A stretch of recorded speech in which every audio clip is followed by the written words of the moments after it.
صلی اللہ علیہ وآلہ وسلم حسین منی فاحنا من الحسین۔ کائنات کا ہر انسان جس نبی کی رسالت کا اقرار کرتا ہے اور جس کی نبوت کا اقرار کرنے کے بعد مسلمان ہوتا ہے، اللہ کی وحدانیت کے بعد اسی نبی کی رسالت کا اقرار کرنا ہر نبیوں نے کیا اور ہر کائنات کا مسلمان کرتا ہے۔ لیکن وہ نبی کی جو شریعت، اسلام، دین، قرآن ہم تک پہنچاتے رہے، اتنی قربانیاں دیتے رہے، نہ جانے کیسی کیسی جنگیں، نہ جانے کیسے کیسے مصائب سہے، نہ جانے کیسے کیسے ظلم سہے ہیں، لیکن اتنے ظلم سہنے کے بعد بھی جو نبی ہم تک اسلام اور دین کو پہنچا کے گئے، ہمارا ان پر حق یہ بنتا ہے کہ ہم ان کی محبت میں اپنی جانوں کو قربان کریں۔ لیکن جس انسان نے دین کو بچایا ہے، کربلا کوئی عام ہستی نہیں ہے۔ آج اگر ہم اپنے آپ سے پوچھیں، اپنے بچوں سے پوچھیں، اپنے مسلمان بچوں سے پوچھیں کہ کائنات کے اندر اسلام کی طرف سے کتنی جنگیں ہوئی ہیں، تو ممکن ہے کہ وہ دو چار کا نام بتا سکے۔ لیکن کربلا آج بھی زندہ ہے۔ کربلا کا پیغام، اس جلوس کا پیغام یہ نہیں ہے کہ ہمیں ایک دوسرے کو تکلیف پہنچانا ہے۔ کربلا کا پیغام یہ ہے کہ ہمیں انسانیت کو زندہ رکھنا ہے۔ کربلا کا مقصد یہ ہے کہ اس دنیا کو بتایا جائے کہ اصل اسلام کیا ہے۔ اسلام کی دو صورتیں کربلا کے میدان میں ہیں۔ ایک وہ اسلام تھا کہ جسے بدنام کرنے کے لیے یزید نے حکومت کے لیے لڑائی لڑی، ایک وہ اسلام تھا کہ جسے بچانے کے لیے حسین نے کربلا کے میدان میں قربانیاں دی۔ ہمیں یزید جیسا نہیں بننا، ہمیں حسین جیسا بننا ہے۔ حسینی مقصد کیا تھا؟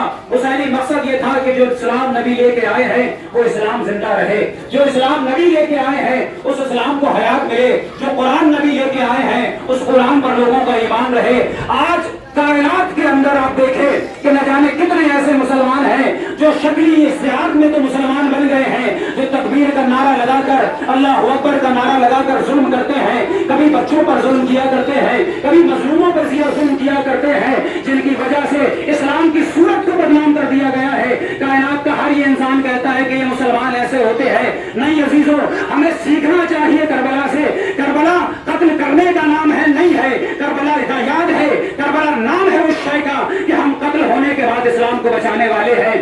اگر قتل کرنا ہوتا، اگر تلواروں کی زور پر اسلام پھیلانا ہوتا تو حسین زندہ ہوتے اور محمد زندہ ہوتے، عباس جیسا شجاع زندہ ہوتا، لیکن قربانی دینے کے بعد اسلام کو بچایا گیا ہے اور بتایا گیا ہے کہ جو یزیدی قوم اسلام کا چہرہ پہن کر، اسلام کا لباس پہن کر اسلام کو بدنام کرتی ہے، تکبیر کا نعرہ لگانے کے بعد دوسروں پر ظلم کرتی ہے، ان کا حسینیت سے کوئی تعلق نہیں، ان کا اسلام سے کوئی تعلق نہیں، اس لیے کہ ان کی جنگ یزیدیت والی جنگ ہے، ان کی جنگ حسینیت والی جنگ نہیں ہے۔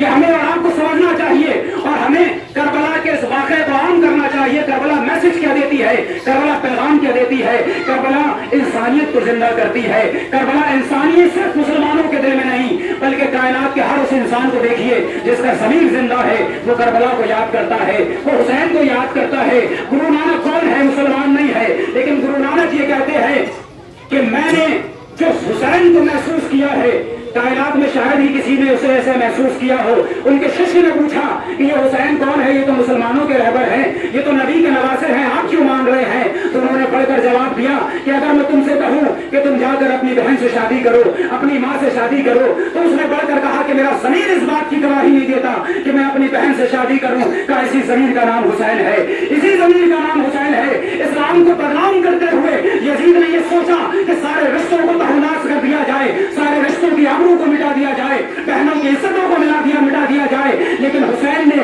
اس کے خلاف آواز اٹھا کر اپنی قربانی دے کر ماں کی آبرو کو بھی بچایا، بہنوں کی آبرو کو بھی بچایا۔ یعنی حسین شخص نہیں ہے، پوری شخصیت کا نام ہے۔ حسین انسان نہیں ہے، پوری انسانیت کا نام ہے۔ آج ہم یہ جلوس نکال کر یہی بتانا چاہتے ہیں کہ اس حسین کو یاد کرو کہ جس نے کربلا کے میدان میں قربان ہو کر اس دین کو بچایا ہے۔ ہمارا مقصد یہ ہے کہ انسان کے دل کے سینے کے اندر جو دل ہے وہ دل بھی زندہ رہے، اس کا ضمیر بھی زندہ رہے، کیونکہ مر جاتی ہے وہ قوم جس کا ضمیر مردہ ہو جاتا ہے۔ حسین کے نام سے اپنے ضمیر کو زندہ کرے، رسول کے نام سے اپنے ضمیر کو زندہ کرے، خدا کے نام سے اپنے ضمیر کو زندہ کرے، کہ جب روز محشر آپ سے سوال کیا جائے کہ تم کون سے اسلام کے ماننے والے ہو، تو خدا سے کہو ہم اسی اسلام کے ماننے والے ہیں جو قرآن تو نے بھیجا ہے، جو نبی تو نے ہمارے درمیان بھیجا ہے، جو رحمت تو نے ہمارے درمیان بھیجے ہیں،